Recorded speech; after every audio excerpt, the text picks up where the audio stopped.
देश के 10 राज्यों के 24 राज्यसभा की सीटों पर 18 जून को चुनाव होना है।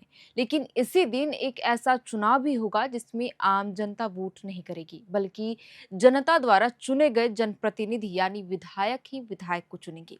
हालांकि यह चुनाव लोकसभा, विधानसभा या राज्यसभा चुनाव की तरह मीडिया की सुर्खियों में जगह नहीं बना पाता। लेकिन जब भी चुनाव आयोग इसकी घोषणा करता है तो राजनीतिक गलियारों में चर्चा शुरू हो जाती है। यह चुनाव होता है विधान परिषद का, जो देश के चुनिंदा राज्यों में ही है। और आज हम आपको इसी एमएलसी चुनाव के बारे में सब कुछ विस्तार में बताएंगे, क्योंकि पिछले दिनों चुनाव आयोग ने बिहार और महाराष्ट्र में विधान परिषद चुनाव की घोषणा की है। आखिर यह चुनाव अन्य चुनावों से कैसे अलग होता है, जानेंगे सब कुछ विस्तार से। नमस्कार, हमारा नाम है श्रेया और आप देख रहे हैं एयर नाउ। चुनाव आयोग ने 18 जून को बिहार की 10 सीटें और महाराष्ट्र विधान परिषद की 17 सीटों के लिए चुनाव की घोषणा की है। इसमें 8 जून तक नामांकन भरे जाएंगे, तो वहीं 18 जून को वोटिंग होगा। सबसे पहले हम बिहार विधान परिषद चुनाव का बात कर लेते हैं। क्या राजनीतिक समीकरण यहाँ बन रहे हैं, और क्योंकि केंद्रीय निर्वाचन आयोग ने सोमवार को ही अधिसूचना जारी कर दी है चुनाव को लेकर, और अधिसूचना जारी होते ही बिहार की 9 सीटों और एक नीतीश कुमार की खाली हुई सीट पर उपचुनाव होगा, जबकि महाराष्ट्र विधान परिषद की 17 सीटों पर 18 जून को वोटिंग की जाएगी। सोमवार को अधिसूचना जारी होने के साथ ही नामांकन प्रक्रिया शुरू हो गई है। महाराष्ट्र में उद्योगपति अरुण लाखानी समेत 40 उम्मीदवारों ने सोमवार को अपना नामांकन पत्र दाखिल कर दिया। हालांकि बिहार में नामांकन के पहले दिन तक किसी भी संभावित उम्मीदवार ने अपना पर्चा दाखिल नहीं किया। बता दें कि चुनाव के लिए प्रत्याशियों द्वारा नामांकन पत्र जमा करने की अंतिम तिथि 8 जून को निर्धारित की गई है। बहरहाल, विधान परिषद चुनाव जो बिहार में होने हैं, राजनीतिक दलों की रणनीतियों में एक बड़ा बदलाव देखने को यहाँ मिल सकता है। ऐसी प्रबल संभावना है कि भाजपा के संजय मयूख और राजद के सुनील कुमार सिंह, इन दो मौजूदा चेहरों को छोड़कर सभी उम्मीदवार नए हो सकते हैं।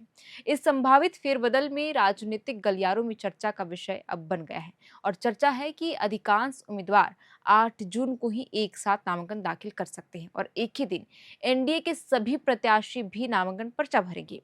राजनीतिक गलियारों में चर्चा है कि एनडीए में सीटों के बंटवारे को लेकर अंतिम रूप दे दिया गया है।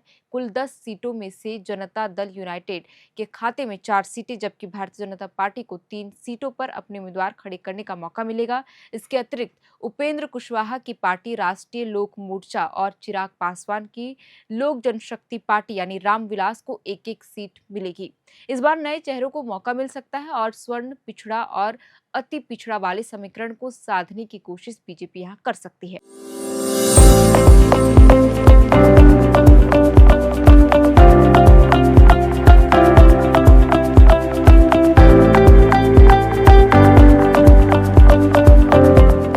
वहीं यह सीट बंटवारा सहयोगी दलों को उचित प्रतिनिधित्व देने की एनडीए की प्रतिबद्धता को दर्शाएगा।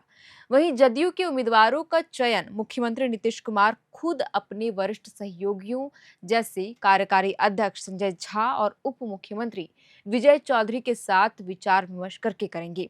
इन नेताओं के बीच सोमवार को ही एक विशेष मुलाकात हुई थी और बैठक भी हुई थी, जिससे उम्मीदवारों के चयन के लिए काफी महत्वपूर्ण माना भी जा रहा है।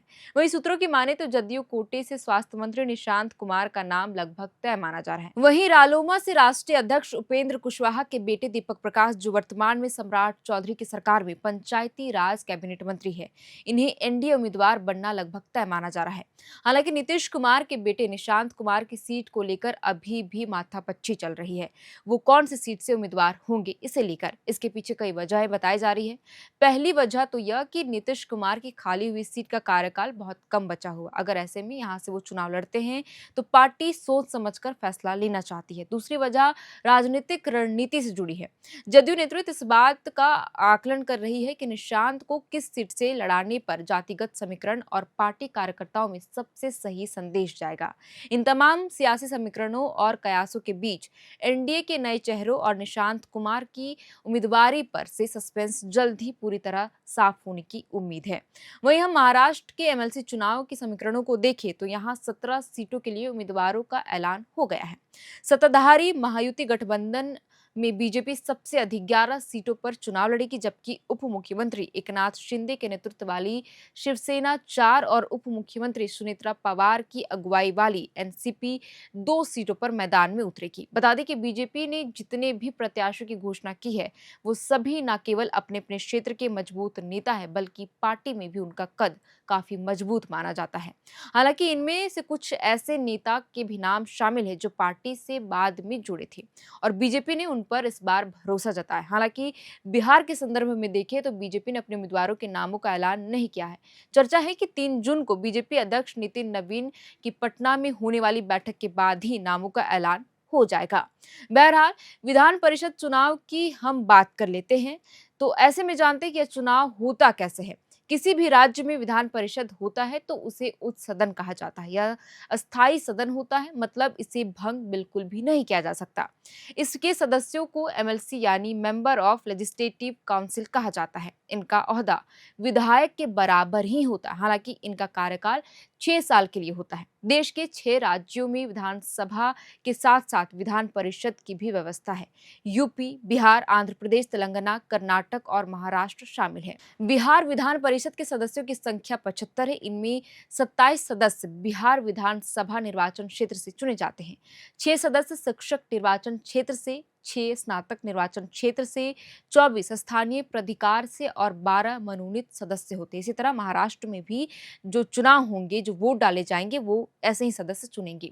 बताते चले कि एमएलसी चुनाव में सीधे जनता वोट नहीं करती, बल्कि जनता के चुने हुए जनप्रतिनिधि इसमें वोट करते हैं, जैसे ग्राम प्रधान, ग्राम पंचायत सदस्य, क्षेत्र पंचायत सदस्य, ब्लॉक प्रमुख, जिला पंचायत सदस्य, जिला पंचायत अध्यक्ष, नगर पालिकाओं के सदस्य और नगर पालिकाओं के चेयरमैन।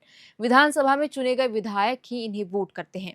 विधान परिषद के चुनाव में पार्टी सिंबल नहीं होता है, बल्कि उम्मीदवारों का नाम ही लिखा होता है, जिसके आगे अपनी प्राथमिकता लिखनी होती है कि जिस उम्मीदवार के आगे सबसे अधिक प्राथमिकता मिलती है वो चुनाव जीत जाता है। बहरहाल, बिहार विधान परिषद चुनाव राज्य की राजनीति का एक अभिन्न हिस्सा है, जो सरकार और विपक्ष दोनों के लिए ही महत्वपूर्ण होते हैं। ये चुनाव केवल सीटों पर जीत हार तक सीमित नहीं होते, बल्कि वे राजनीतिक दलों की आंतरिक शक्ति, गठबंधन की एकजुटता और भविष्य की राजनीतिक दिशा को संकेत भी देता है।